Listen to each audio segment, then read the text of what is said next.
Hey everyone, in today's video what we're going to do is evaluate the limit as x goes to 0 of x plus x squared multiplied by cosine of 1 over x using the squeeze theorem.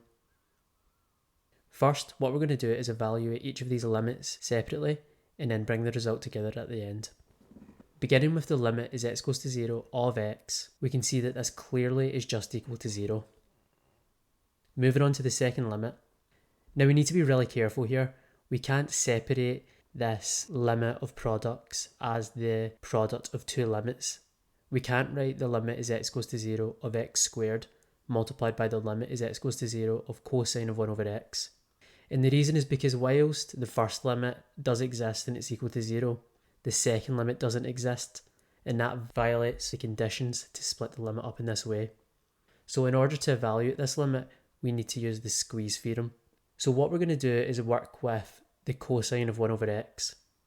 We know that cosine of 1 over x is bounded below by minus 1 and above by 1. This allows us to write the following inequality. If we multiply this by x squared and then take the limit as x goes to 0, notice that the limit as x goes to 0 of minus x squared is 0, and the limit as x goes to 0 of x squared is also 0.